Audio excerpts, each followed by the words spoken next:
Good morning, ladies. Come on. We're in a room with 1,600 of the brightest product minds in Silicon Valley who happen to be women. I need more energy. Good morning. All right. That's awesome. So my name is Erin Teague. I lead VR and AR product at YouTube. And I'm honored to be here today for a couple reasons. One, it's just dope. Like, it's just awesome to be in a room like this because the reality is we don't get this every day. We just don't. And so part of my talk will be about that. But part of it is also, throughout the course of the day, you're going to learn from the best experts about how to build and launch great products. And you're going to hear all the amazing things about how to lead a successful career. But I chose to use my time with you today to talk about the psychological implications of how we show up every single day, right? Like, what is it like to be us in these seats, building and launching products in our male-dominated environment and world? So, for context, I want to talk a little bit about my story. I'm originally from Detroit, Michigan. Oh, some Detroiters. So that is awesome. So we have some Detroiters. Anyone also ever been to Detroit? Okay, so let me tell you a little bit about Detroit. It's the largest city in Michigan. Happens to be one of those states that people generally fly over if you're in the U.S. Known for the auto industry, which is how this auto industry is like the economic engine of the state. And so that is how I was exposed to engineering at an early age. And a rich music history. So one of my longtime heroes, Aretha Franklin, recently passed away, but she is from Detroit, Michigan. So show some love for Aretha Franklin. Some things that you may also know about Detroit, which are just the realities of my hometown. Among the top 50 cities in the U.S. For population, Detroit has the highest poverty rate. It's the second highest murder rate, and it is the third most segregated city in the country. So these are the images that I grew up seeing every day. And in fact, the image on the far left, your far right, that's actually the high school that I went to. And so despite those stats, my community, the public schools that I went to, were filled with people who looked like me. 89% of the population was black. I'm black. 53% were women. So in this environment, I actually felt very safe. I was the majority. This was a comfortable situation for me.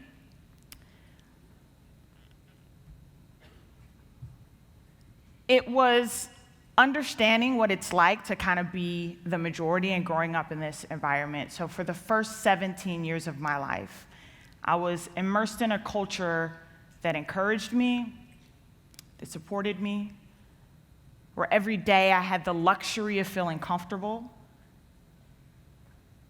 The people around me, the elders in my environment, instilled quite a bit of confidence in me. I belonged in that environment because I was a part of the majority.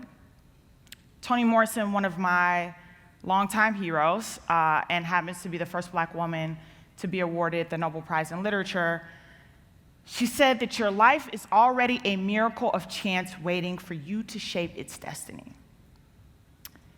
And this was essentially the essence of what I grew up with. People around me who believed in me, who very much cultivated the sense of pride and helped me to understand who I am. So by the time I graduated from high school, I believed it. Like, I drank the Kool-Aid. I believed I was smart. I believed I was talented. I could do anything.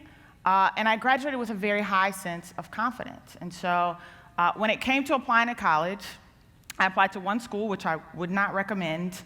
I applied to the University of Michigan, which to me was the best school I had ever heard of, all the smart people I knew at the time. Go Blue, oh, my people.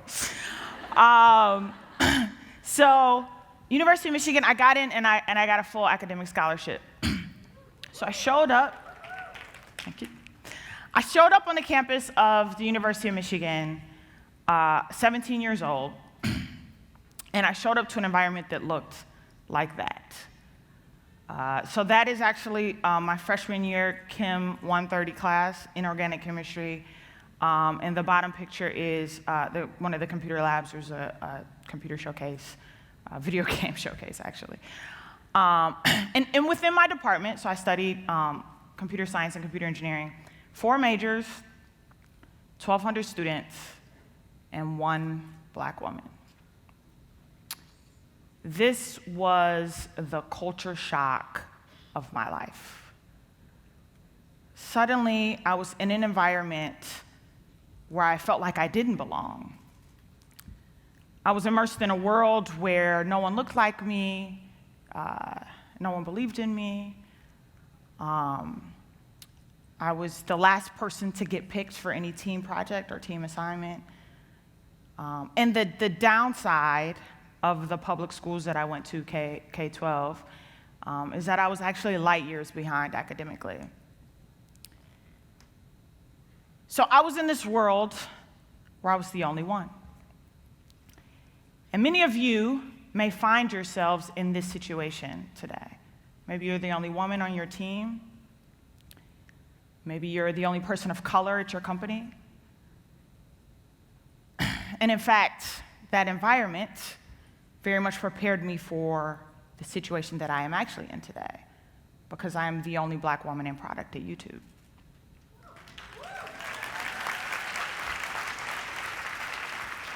It's kind of cool, but it's kind of not cool. Let's just be real. And so what is this experience actually like? Like, let's have a real and candid conversation about this. It's lonely. It's isolating. Every day I show up, and I still very much struggle with imposter syndrome.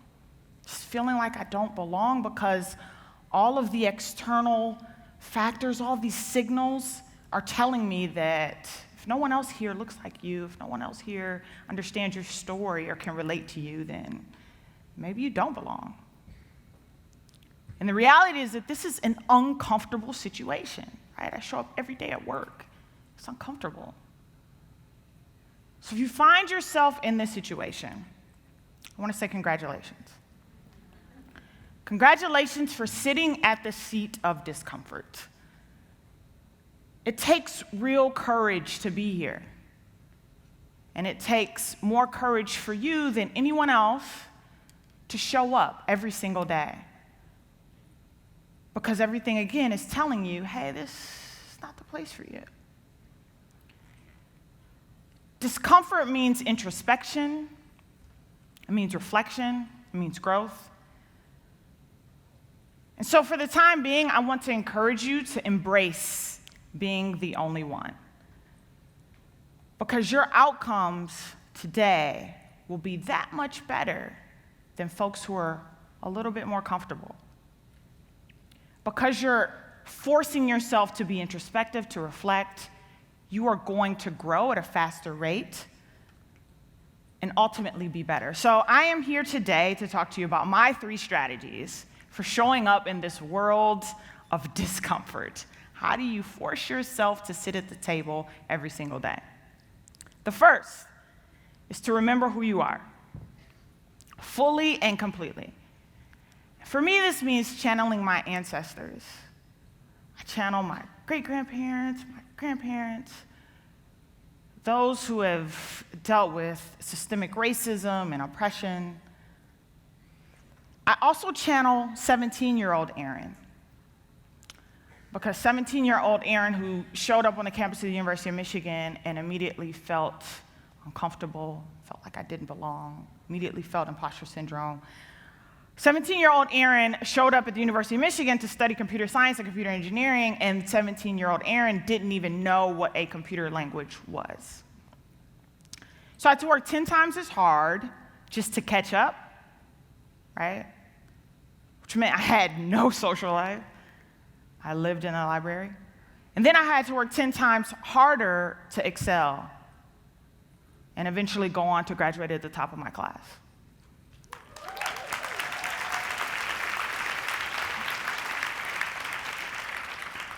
So unlike anyone else, your journey will be filled with experiences that are unique to you. And in a lot of ways, that's an advantage. It builds resiliency, it builds character, and fundamentally makes you a better person. Okay, number 2. It is important to acknowledge your environment and the realities thereof. This is a strategy game, right?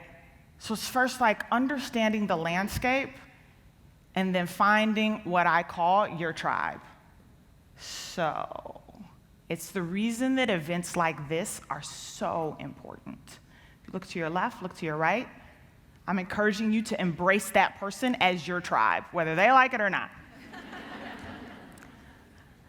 Second thing I want to encourage you to do is, a lot of us have heard about mentors and sponsors, but I just want to take that notion and idea a step further. Sponsors are obviously people who sit in the seat of power, who are influencing the environment, and who could speak on your behalf if you're not in the room. I have never and will never, throughout the rest of my career, join a company, an organization, where I don't have sponsors already built in. So this isn't like, hey, I have to come in and kind of build that sponsorship bench, build that personal board of directors. No. For me to join your company, there need to be 2 or 3 people who already believe in me, who are rooting in me. Because that means that that's just like a little bit easier to come up that learning curve, which we already know is going to be difficult. The second thing is mentors. I essentially adopt everyone who I respect in any form or fashion as a mentor, like whether they like it or not. So when I was a senior in high school at my summer internship, I was assigned a mentor for my internship. And this woman was very helpful and instrumental throughout the summer. And at that time, my EQ was a little less mature than it is today. And I just sucked all of the potential information I could out of her. And so throughout the course of the summer, I think eventually I kind of ignored her a little bit. And she was like, Erin, just so we're clear, this mentorship relationship ends at the end of the summer. And so I was like, okay, I get it. I eventually joined that company full time, and I don't know how much she appreciated it, but fortunately she acquiesced and continued that mentorship relationship. She went on, after a couple years working professionally, she was 4 years older than me, she went on to apply to grad school, business school. She applied to Stanford and Harvard. She got into both. I followed her footsteps. I applied to Stanford and Harvard. I got into both. Got full scholarships to both. And it's because she gave me the playbook, right? Like, she just kind of invested in me in a way that, frankly, she didn't have to. And today, I'm happy to say we're lifelong friends. So that's the second thing. Acknowledge your environment, the realities thereof, and leverage strategy. My third and final point is about winning. So winning is a key. But it doesn't solve all of your problems. People are attracted to winners, right? So again, 17-year-old Erin was not the person who would be chosen to work on anyone's team. But as I began to win, as the university began to acknowledge me as a top-performing student, then I began to attract new friends. So haters became fans, which is fine.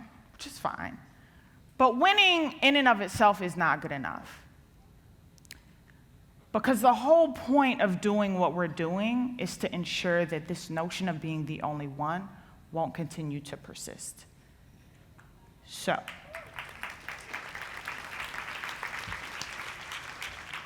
winning is about us creating pathways for other people to follow. It's important that we, this community, us in this room win collectively so that Silicon Valley tech companies are no longer 20% women in tech. But if we win together in 5 years and 10 years, it'll be 50%, 60%. Maybe it'll be representative of the population of women in this country and maybe world. So I want to end by telling a quick story about my pathway to ensure that I am not the only one. A couple months ago, I took 120 Googlers and YouTubers to Detroit, to my hometown. We spent a week exposing them to technology, to computer science fundamentals. We were demoing my product, so the pictures here, the photos on the left is at my middle school. Sorry, my left, you're right. My right, your left. My middle school. The photos on the right are my high school. Very much looks the same. In fact, a lot of the teachers are still there. The powerful thing about this experience for me, it was a complete full circle moment. Because we're demoing the product I built, that I led a team to build, at my high school. Through that experience, we impact the lives of 400 students. So this will now be an annual thing, which is really powerful. And so all those students can now look at me and my fellow Googlers and believe that they, too, have a pathway to this world that may not look like them. But I'm here, my Googlers are here to support them and help them throughout the pathway. So the whole point and the whole goal is for us to work to ensure that even though we may be the only one today, we won't be in the future. Thank you.